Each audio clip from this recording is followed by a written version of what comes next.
આગળ વાત કરીએ જૂનાગઢના સત્તાધારની જગ્યાનો વિવાદ વધુ વકર્યો છે। નરેન્દ્ર બાપુએ સત્તાધારમાં વિજય બાપુ સાથે મુલાકાત કરી। વિજય ભગત અને નરેન્દ્ર બાપુ વચ્ચે બારણે મુલાકાત થઈ। નરેન્દ્ર બાપુએ વિજય બાપુને ચર્ચા કરવા માટેનો પડકાર ફેંક્યો। મારે કોઈ ચર્ચા નથી કરવી તેવું વિજય બાપુ કહેતા જોવા મળ્યા। બંને વચ્ચેની વાતચીતનો ઓડિયો પણ સામે આવ્યો છે। વિજય બાપુએ નરેન્દ્ર બાપુને કટાક્ષમાં કહ્યું, હું ક્યાં બાપુને લાયક છું, તથા નરેન્દ્ર બાપુએ વિજય બાપુની ચા પણ પીધી, જેને લઈને અનેક તર્ક વિતર્ક સર્જાયા છે। આ ઉપરાંત વિજય બાપુ વતી આપા ગીગાની 7મી પેઢીના વારસદાર મોટાભાઈ સવટ મીડિયા સમક્ષ આવ્યા હતા અને નરેન્દ્ર બાપુએ કરેલા તમામ આક્ષેપોને પણ સત્તાધાર વતી નકારવામાં આવ્યા। મોટાભાઈએ કહ્યું કે સત્તાધારના વિજય બાપુને બદનામ કરવાના કાવતરા થઈ રહ્યા છે। જોકે નરેન્દ્ર બાપુએ કહ્યું કે આગામી દિવસોમાં વિજય બાપુ સામેના વધુ પુરાવાઓ આપીશું।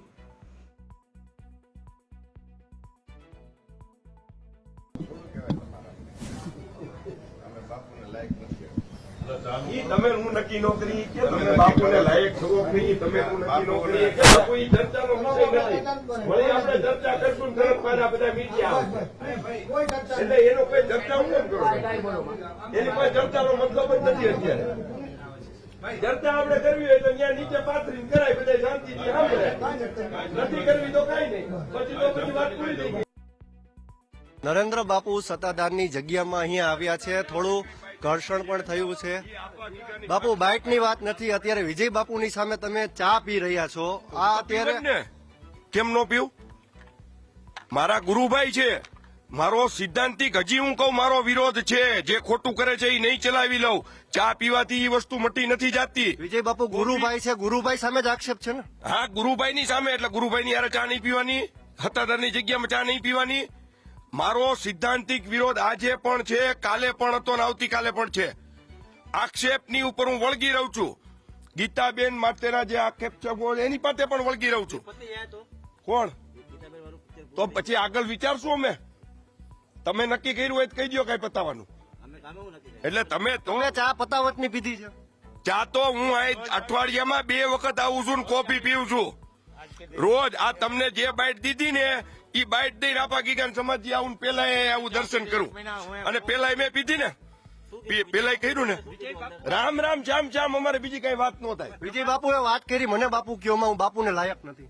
હવે ઈ એનો વિષય છે, ઈ નથી લાયક તો એને પૂછવાનું। અહીં તો બોયલા, હા, ઈ તો વિષય એનો છે। જો તમે મને 2 વાર ચેલેન્જ કરી કે તમે બાપુ આવો, હું આવ્યો તમારી સામે, જગ્યામાં આવ્યો, બરોબર છે। તમે એમ કીધું તું બધા કે અમે બાપુની બાઇટ લેશું। હવે એને નથી આપવી તો એનો તમારો વિષય છે। મેં તમને જે વાત મેં એમ કીધું તું તમે મને બોલાવશો હું આવીશ, હું આવ્યો? મારી કે વાત ખોટી? અને જો કાલ વિજય બાપુ અહીંથી અમે રવાના કરવાનું બધું કરશું ને તોય બહાર નીકળીને જાતો પીવાના જ છીએ। આ સમજી ગયા તમે? ઈ વિષય ગુરુબંધુ એક બીજો વિષય છે, જગ્યાનો સિદ્ધાંતિક વિષય છે, ઈ બીજો વિષય છે। પણ બાપુ કે તો હું રજૂ કરું ને। નહીં, તમને લોકોને એમ એ બધા રજૂ થશે, 2-4 દિવસ અઠવાડિયામાં થશે, તમે ચિંતા પણ તો પૂછ્યા ઓલા હું તૈયાર છું, લ્યો તો તમે ઉભા રહ્યો, તમે મને લઈ આવ્યા। હું ના, જો મારી વાત સાંભળો, હું તમે આ પણ બાપુને કે ને, બાપુ મેં કીધું નહીં નીચે પાત્રો અમે બેસીએ વાત કરીએ, હાલો, મેં ના પાડી। મારી મેં કીધું આપણે અહીંયા અપાગીગાની સમાધિ અમે બેસીએ આપણે, અને બેસીને આપણે ચર્ચા કરીએ। એમાં દેકારો કરવાની ક્યાં વાત છે યાર? ગુરુભાઈ સીધી વાત કરી લો કે પણ એને ના પાડી ને તમને?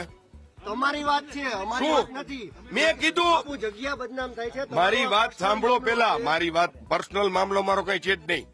ઋષિ મારો મામલો 1% પર્સનલ નથી, આ પેલા સાંભળી લે। નહીં, મારી વાત મેં ત્યાં કીધું ને, એક ભાઈ મોટા ભાઈ ને કીધું નાનો 2 ઉડાય આપા ગીગાન સમાધિ, અમે કીધું ને તમારી સામે ના પાડી તો મારે કઈ ને, તમે આવ્યા, તમે મને કીધું એટલે હું આવ્યો, બરોબર છે કે ભાઈ તમે આવો। હું તમને ફરજ ન પાડી શકું, ફરજ હું કોઈ ન પાડી શકું। મેં એમને કીધું હાલો બેસવું હોય તો સમાધિ અમે નીચે પાથરીને વાત ચાલ કરીએ, કીધું ને મેં। તો તમે ના પાડો તો મારે શું કરવાનું? એ વસ્તુમાં આપણે ક્યાંય પડવું નથી। એ વસ્તુ પડવું નથી, હકીકત શું છે મોટા ભાઈ? નરેન્દ્રભાઈ જે કઈ વાત કરતા હોય એની વાત હશે. આવી કોઈ અમે તો ક્યારેય કોઈ જોયું નથી. જે આક્ષેપો ચારિત્રના કરવામાં આવ્યા છે એના તો એક વિશેષ આરોપો કરવામાં આવ્યા હતા બાપુના ભાઈ તરફથી કે વિજય બાપુએ લગ્ન કરી લીધા છે, આ કરી લીધું છે. અને છેલ્લે એણે જે એક ટીવી ચેનલ સામે કબૂલ કર્યું કે અમારી પાસે એવા કોઈ આધાર પુરાવા નથી. કોઈ પણ વસ્તુ છે એ તમારી પાસે આધાર પુરાવા હોય તો વાત કરાય.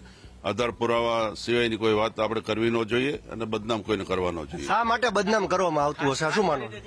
એ કોઈ ચોક્કસ જે વાત કરે છે કે વંશજો કોઈ નથી એવું નરેન્દ્ર બાપુના આક્ષેપ, તમારું શું કહેવાય? એ નરેન્દ્ર બાપુનો વિષય નથી. વંશજો કોણ છે ને કોણ નહીં એને નક્કી કરવાનું નથી. 250-300 વર્ષની જે પરંપરા છે ત્યારથી અમે જોડાયેલા છીએ. પૂજ્ય આપા ગીગા અલીએ બાપુના દીકરા હતા, એમના ભાઈ જે ઉગા બાપુ હતા એમના અમે વંશજો છીએ. એટલે વંશજો કુટુંબ હોય એ વંશજો જ કહેવાય. કદાચ નરેન્દ્રભાઈને ખબર નહીં હોય વંશજો કોને કહેવાય ને કોને ન કહેવાય. જગ્યામાં ભ્રષ્ટાચારની વાત છે, પૈસા ઉપર પણ આક્ષેપ છે કે પૈસો ખોવાઈ જાય છે. અહીંથી કોઈની તાકાત નથી કોઈ 5 પૈસા અડાવડા કરી શકે. અહીં બધા વ્યવસ્થિત હિસાબ ચાલે છે. અને પૂજ્ય વિજય બાપુ આવ્યા ત્યાર પછી તો એકદમ પારદર્શી વહીવટ કરી નાખ્યો છે. એટલે કોઈ આડાવડા પૈસા થવાની કોઈ શક્યતાઓ નથી.